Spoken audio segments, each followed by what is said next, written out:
Hello friends, welcome to crack DL at CTET. So आज के इस वीडियो में हम पेपर 2 के कुछ और इम्पॉर्टेंट क्वेश्चंस देखेंगे जो कि आपके एग्जाम के लिए हेल्पफुल होंगे।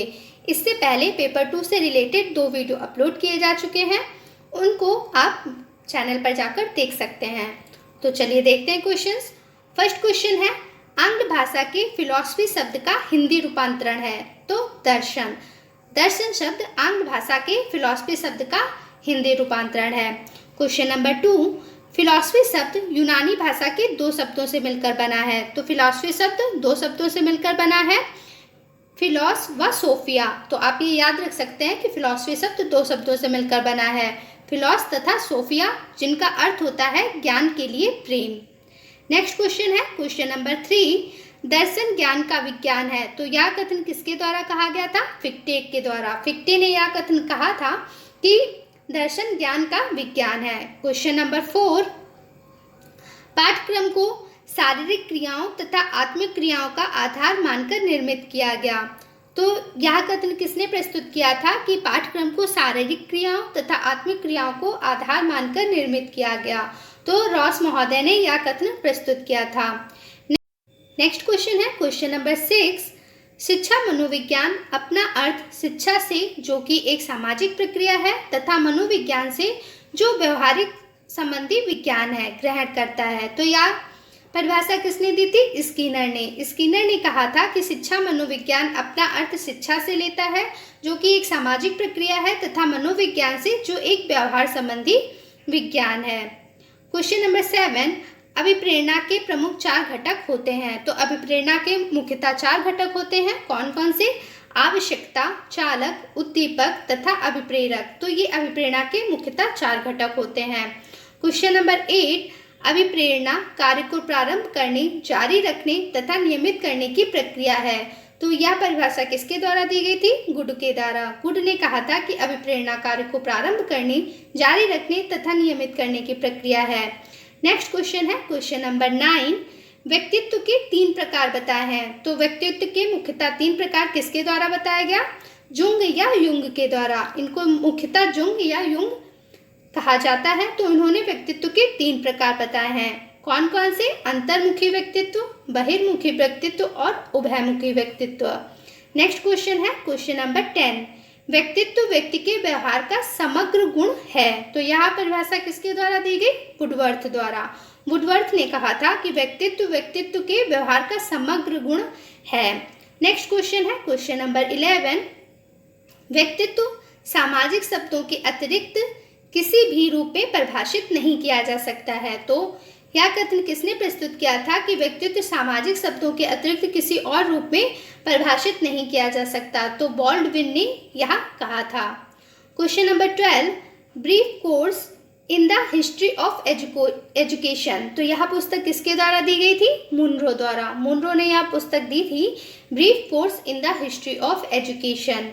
नेक्स्ट क्वेश्चन है क्वेश्चन नंबर 13, घर ही शिक्षा का सर्वोत्तम साधन और बालक का प्रथम विद्यालय है तो यह परिभाषा किसके द्वारा दी गई थी? पेस्टोलॉजी द्वारा। पेस्टोलॉजी ने कहा था कि घर ही शिक्षा का सर्वोत्तम साधन और बालक का प्रथम विद्यालय है। नेक्स्ट क्वेश्चन है क्वेश्चन नंबर 14, वर्धा शिक्षा योजना या बुनियादी शिक्षा प्रस्तुत की गई थी तो गांधी जी द्वारा। गांधी जी द्वारा ही सर्वप्रथम बुनियादी शिक्षा, जिसे वर्धा शिक्षा योजना भी कहते हैं, प्रस्तुत की गई थी।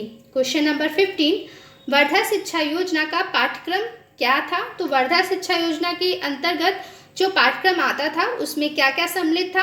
तो उसमें मातृभाषा, गणित, आधारभूत कलाएं, सामाजिक अध्ययन, सामान्य विज्ञान, कला, हिंदी और शारीरिक शिक्षा सम्मिलित थे। तो आप ये पाठ्यक्रम के रूप में याद रख सकते हैं कि वर्धा शिक्षा योजना के पाठ्यक्रम में क्या क्या सम्मिलित था।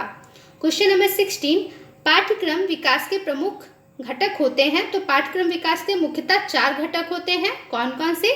शिक्षण उद्देश्य, अनुदेशनात्मक प्रारूप, मूल्यांकन और पृष्ठपोषण। तो ये 4 घटक मुख्यतः पाठ्यक्रम विकास से संबंधित होते हैं। नेक्स्ट क्वेश्चन देखते हैं क्वेश्चन नंबर 17। क्वेश्चन नंबर 17 है, संविधान के किस भाग में मौलिक अधिकारों का वर्णन किया गया है? तो भाग 3 में मौलिक अधिकारों का वर्णन किया गया है और किस अनुच्छेद से वर्णन किया गया है? तो अनुच्छेद 12 से 35 तक मौलिक अधिकारों के बारे में बताया गया है। क्वेश्चन नंबर 18, मौलिक अधिकार किस देश के संविधान से लिए गए हैं? तो यह मुख्यतः अमेरिका से लिए गए हैं। क्वेश्चन नंबर 19, भारतीय संविधान में कुल कितने मौलिक अधिकार हैं?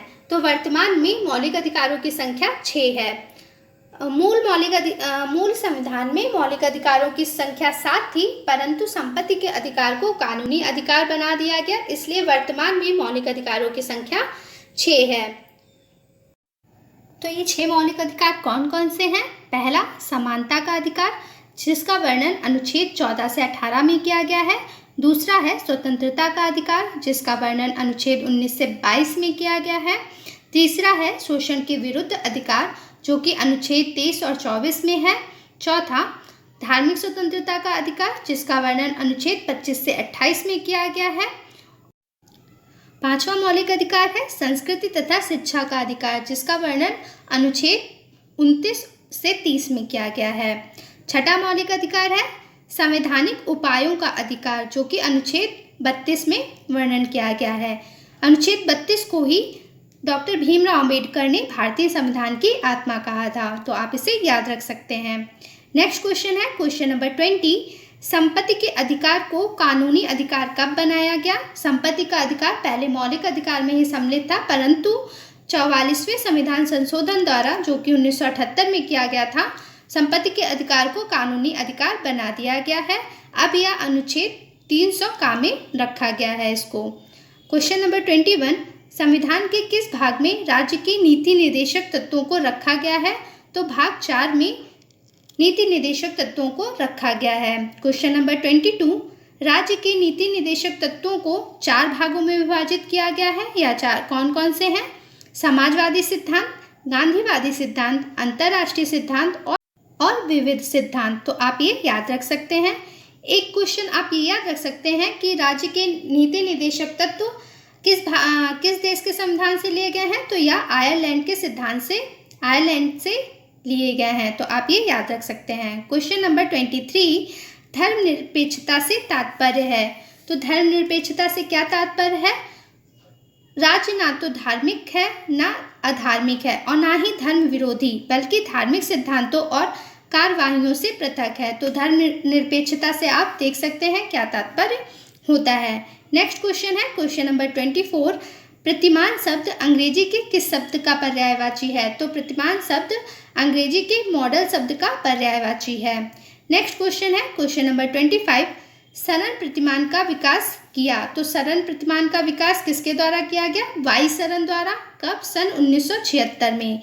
नेक्स्ट क्वेश्चन है क्वेश्चन नंबर 26, सरण प्रतिमान के पक्ष हैं। तो सरण प्रतिमान के मुख्यतः 3 पक्ष हैं, अदा, प्रक्रिया और प्रदा। तो आप ये याद रख सकते हैं। नेक्स्ट क्वेश्चन है क्वेश्चन नंबर 27, हिल्डा टाबा ने मूल्यांकन पाठ्यक्रम प्रतिमान के कितने प्रमुख सोपान बताए हैं? तो हिल्डा टाबा द्वारा मूल्यांकन पाठ्यक्रम प्रतिमान के मुख्यतः 4 सोपान बताए गए हैं।